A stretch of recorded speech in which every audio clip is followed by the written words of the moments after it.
Мынау жандары бізде 50-де 86. Жаңа фетрдің ширинасы 86 ғой. Екі клиенттің әкелген фетрі жұқа, машалла. Енді бекер ақшасы кетпесін деп мынандай әкелген маталар қалды ғой. Сол маталарды мынаған құрап жатырмын. Мынау жасыл жандары болып тұр. Мына арқа жағы енді онша көрінбейді ғой деп бордовый қойдым да, мынандай. Мынау тоже жасыл. Соны алдына қойып жатырмын. Алдынан жасылда и жанына мынандай темный жасыл болып кетеді. И астына қоңыр жасаймыз енді. Қоңыр цвет. Мынау, чтоб мынау енді бір-бірінен ажырап кетпесін деп, кішкене былай сызық жасап жатырмын. Жанына енді осындай ғана жасадым. Қазір осылай ортасын жүргізіп шығамын да, шеттерін былайынан тігіп шығамын. Потом лишний матаны бәрін кесіп тастаймын. Сөйтіп 4 штук осылай жасап аламын. Қазір мынау 50-де 86. 50-ден көп 60 жасайын деп едім. Ол совсем жалпақты болып кетті. Енді 60 төр көрпені салған кезде 60 болып күтеледі ғой. Негізінде 60 болса болатын еді. Бірақ жаңағыдай фетр жетпей қалатын еді. Сол қыздар, қазір тігеміз мынаны. Так, немізді шагымызды 4-ке қоямыз. Содан кейін ортаңғы сызықтан бастаймыз. Шетін емес, бірінші ортасын тігіп аламыз. Потом шетінен тігеміз. Ал, бисмилля.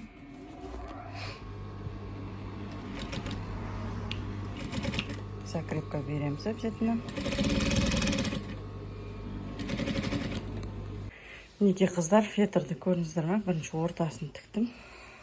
Содан кейін шетін айландырып, 0,5 сантиметр неге тізге беріп, неттім, тігіп шықтым. Енді мынаны тура шетімен бетіп кесіп аламын. Қазір барлығын осылай тігіп шығамын. 2-2-ден жасаймын ғой мен, сонда 4 жанын осылайнан тігіп шығамын. Алдын, наверное, кішкене әдемілеп жасаймын. И артын тігу керек болады. Неке оюларды орналастырдым да, былайынан инемен чүйреп алдым. Мына жақтан өлшеп, сызып барлығын ровный болу үшін ортасын тауып. Енді машинкамның обычный лапкасын алып тастадым да. Осындай лапка салып қойдым. Мынаның астында матаңыз ойнап жүре береді. Просто мына лапкасыз болса, мынау ойыңыз бүйтіп секіре береді, ана инемен біргеш. Сол үшін мынаны қойдым да. Мына жерде стежканы 1,5-ға апарып қойдым. 2-ге қойдым, 1,5-ға апарып қойын. Содан кейін мына жерде көрдіңіздер ме қалай?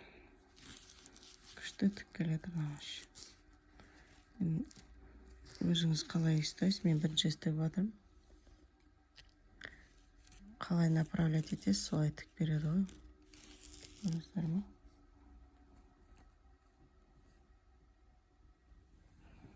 Сіздердің көздерінше тігейін. Мен кіргізіп алып.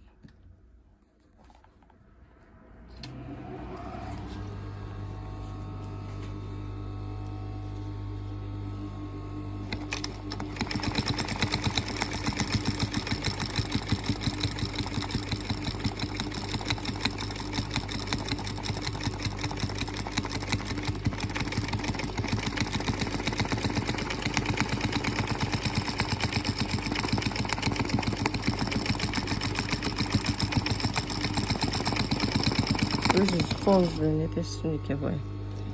Ине қайта-қайта жіп түзіп жатыр. Мына жердегі мынау кішкене босатқан жақсы. Мен екен машинкам ескі болғаннан кейін мына жер бір қалыпты ғана ұстап қапты, жібермей тұр. Мен осылайнан тігіледі екен. Әдемі. Мына оюды бұрын немен үтіктеп, содан кейін зигзагпен тігіп жататынбыз. Мынау енді күшті ұстап жатыр. Қоза алмай әдемі болады. Мына жер қатып сіресіп. Бәрі бұрышты тіктім мен. Қазір көрсетейін. Ой, тігіп шықтым толықтай. Әдемі қандай. Құламайды, іштен кетпейді, көпке шыдайды зато. Тем более қыздың жасауына беріп жатқан нәрсе. Не артында жұмыстар. Майда, 1-2 миллиметр. Сол 2 миллиметр. Обычный промышленный бытовой машинкамен тіксе болатын шығар деп ойлаймын мен. Оған анандай лапкасы бар ғой, өзім андай пружинасымен. Мына жерінде оның бүйтіп пружинасы болады. Соны қойса, өстіп, наверное, тікпейді тоже. Зигзаг істемей тұрса осылай. Менде зигзаг істемейді көбінесе машинкамда. Вот осылай. Мына жерден жақындатып көрсетейін, иә. Мінекей көрдіңіздер ма? Мына лапканың өзінде жаңа оюымыз кішкене көтеріліп тұр, кішкене қолыммен басып көмектесіп тұрмын. Сіздерге жақындатып көрсетіп отырмын. Осылай бүктеп алып, жанынан салып отырып нетесіздер. Бір жақ шетін тігіп алсаңыз, екінші жақ шеті уже сол тігілмен ұсталып тұрады. Ақырында басында қорқынышты, потом үйреніп кетесіз. Анау лапкада қолыңызды сақтап тұрады, ине тегізбей. Қорықпай ұстай берсеңіздер болады. Өте ұнады, просто жаңағыдай натижениясы дұрыс болмай тұр, сол болмаса болды. Ал енді сандығымызға көшеміз. Сандығымыз осындай цветной болады енді. Жаңа клиент фетр алып келді, жұқа мата болып шықты фетрі. Соның осындай маталары қалған болатын.